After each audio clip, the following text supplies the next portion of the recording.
जय माता दी दोस्तों।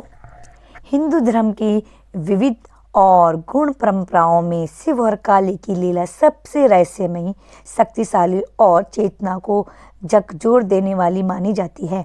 शिव जो स्वयं संहार और पुनर्निर्माण के देवता है और काली जो आदि शक्ति का विकराल रूप है। जब इन दोनों की लीला प्रकट होती है तब यह सृष्टि के भीतर के रहस्यों को उजागर करते हैं। यह केवल धार्मिक आख्यान नहीं है बल्कि जीवन, मृत्यु, अहंकार और ज्ञान और मुक्ति की अनोखी यात्रा है। शिव और काली तांत्रिक स्वरूप।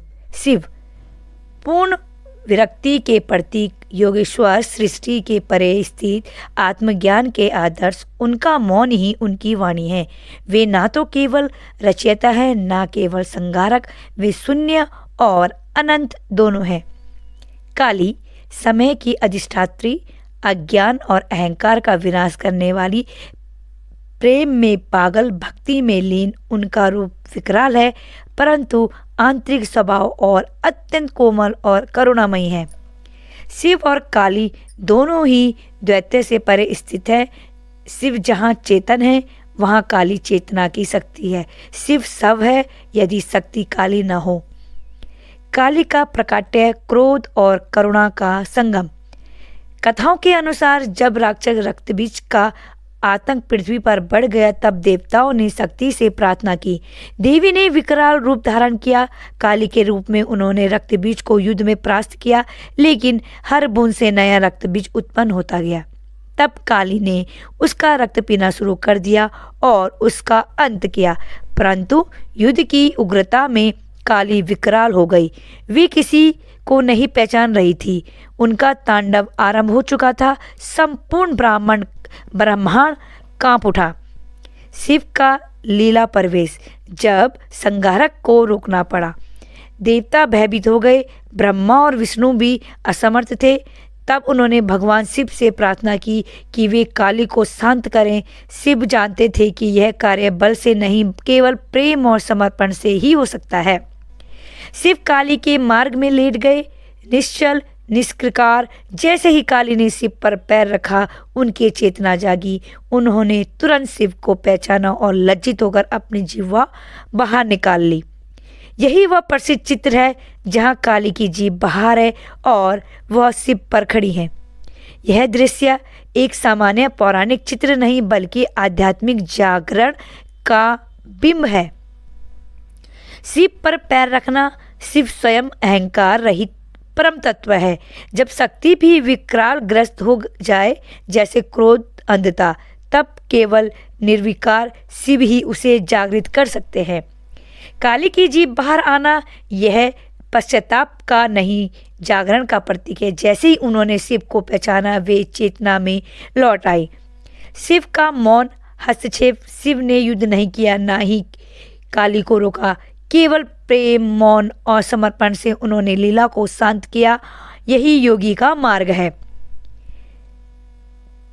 काली और शिव, योग और तंत्र का समन्वय। तंत्र परंपरा में काली को शिव की प्रधान शक्तियों में से माना गया है। काली न केवल संहार करती है बल्कि साधकों भीतर की मूलाधार चक्र में स्थित ऊर्जा है, जिसे शिव रूपी सहसार में जागृत करना होता है। शिव चिंदाकाश योग, काली शक्ति तंत्र, दोनों की लीला में साधक का मार्ग छिपा है।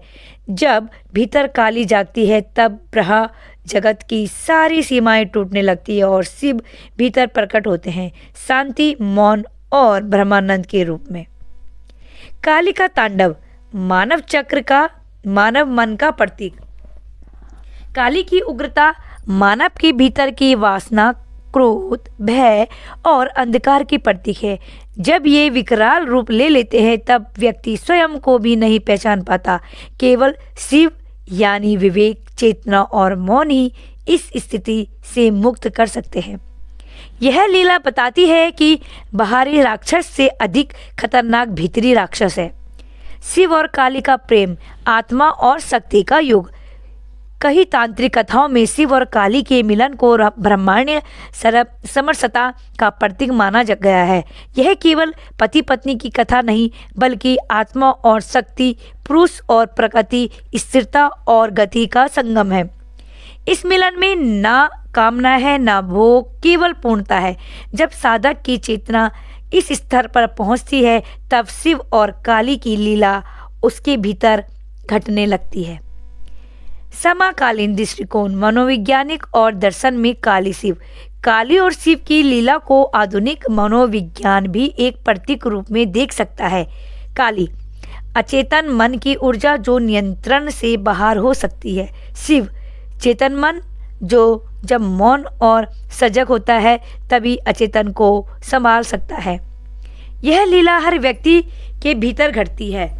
जब आप क्रोध में अंधे हो जाते हैं और कोई शांत प्रिय व्यक्ति आपको प्रेम से रोकता है तो आपकी चेतना लौटती है। भक्ति और साधना में शिव काली की लीला।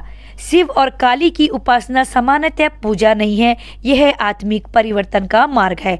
काली साधना वह अज्ञान और वासनाओं का विनाश, शिव साधना आत्मज्ञान, मौन और ब्रह्मानंद की प्राप्ति। जब दोनों साधनाएं साथ होती है तब साधक केवल भक्ति नहीं करता, वह स्वयं रुद्र और कालिका का स्वरूप बन जाता है। शिव और काली की लीला कोई पुरानी पौराणिक कथा नहीं है, बल्कि यह हर जागृत आत्मा की यात्रा है। जब भीतर विकार उठते हैं, काली प्रकट होती है, और जब चेतना मौन होती है, शिव प्रकट होते हैं। दोनों का मिलन ही मोक्ष है। यह लीला हमें सिखाती है, संहार ही सृजन का मार्ग है, क्रोध और भय के पार ही प्रेम है।